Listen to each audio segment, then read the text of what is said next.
ఆయన ఎంపీటీసీ పదవిలో నేను ఏం చేయలేకపోయినా కాబట్టి నాకు సర్పంచ్ గా గెలిపిస్తే నా చేతిలో చక్కు పవర్లు అన్ని ఉంటాయి, నేను అది ఉన్నత తీసుకుంటా, ఎలానైనా తీసుకొని బస్ స్టాండ్ కట్టిస్తా అని మళ్ళీ వీళ్ళని సర్పంచ్ గా కానికే బలం తీసుకున్నాడు. ప్రతి కులానికి, కుర్వ కులానికి ఏమో పసుపు బండారాలు ఒట్టు తినిపించి 1123 గజాలు ఇస్తా అని కుర్వలకు చెప్పిండు. పిల్లలకు అందరికి బస్ స్టాండ్ కట్టిస్తాన్నారు. బీసీ వడ్డే వాళ్ళకేమో వాళ్ళకు ఒక సంఘానికి ఒకటి ప్లాట్ ఇస్తున్నాడు. ప్రతి ఒక్క సంఘానికి కుల లెక్కన వాడుకుంటున్నాడు నరేందర్ రెడ్డి.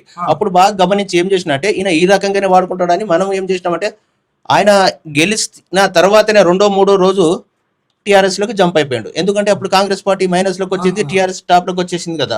టీఆర్ఎస్ లోకి ఆయన భూములు కాపాడుకోవడానికి, ఆయన ఆస్తులు కాపాడుకోవడానికి ఊరికి ఏ రకంగా వాడుకుంటుడు అంటే ఎవ్వరికీ అర్థం కాదు. ఈ రోజు కూడా ఊరికి వాడుకుంటున్నాడు. ఈ రోజు ఏమైంది, ఇక నేను ఆ రోజు ఇది ఎందుకు జరుగుతుంది అని నేను ఆలోచన చేసి ఆఫీస్ పెట్టుకొని ఒక్కొక్క క్యాండిడేట్ కి పార్టీలో గుంజుకుంటూ వీర్లపల్లి శంకర్ ఆ రోజు పార్టీ గురించి పని చేస్తూ అన్నగారు మాకు చాలా సహకరించారు. మీరు ఎంత పోరాడితే అంత ఎదుగుతారు, ఎంత పోరాడితే అంత వెతుకుతారని వీళ్ళ మీద పోరాటం చేసుకుంటూనే వస్తున్నాం తాతగారు. ఎందుకంటే 18 నుంచి పోరాటం చేస్తూ 18, 19, 20 వీళ్ళు ఎక్కడ పోయినా మమ్మల్ని నలిచేయాలి. నా దగ్గరకు వచ్చి ఏదైనా పార్టీ గురించి చర్చ చేస్తే నరేందర్ రెడ్డి ఫోన్ వస్తే బయటికి వెళ్ళి మంచి కనబడితే మంచి వెళ్ళిపోవాలి ఇక్కడ నుంచి. అంత బుగులు అయినది నరేందర్ రెడ్డి అంటే, అంత బుగులు భయము.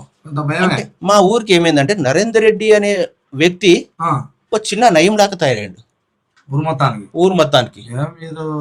ఏంటంటే ఎవడన్నా నేను ఇప్పుడు సబ్జెక్ట్ నరేందర్ రెడ్డి తప్పు చేస్తున్నాడు ఆయన నిలదీస్తే నా మీద ఒక టార్గెట్ పెడతాడు. ఎవరికో పంపించి గొడవ పెట్టాలనా లేకుంటే ఏదైనా సమస్య ఉన్నదా వెతుకువానికి.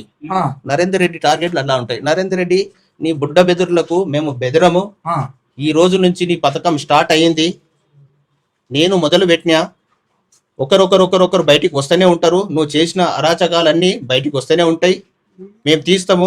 నువ్వు ఏ భూ కబ్జాలు చేసినావు, ఏ చెర్లు కబ్జాలు చేసినావు, శ్మశాన వాటికాలకు కూడా నువ్వు సగానికి సగం భూమి అమ్ముకున్నావు, అందులోకెళ్ళి ప్రతి ఒక్కటి నీవి చిట్టాలు చాలా ఉన్నాయి.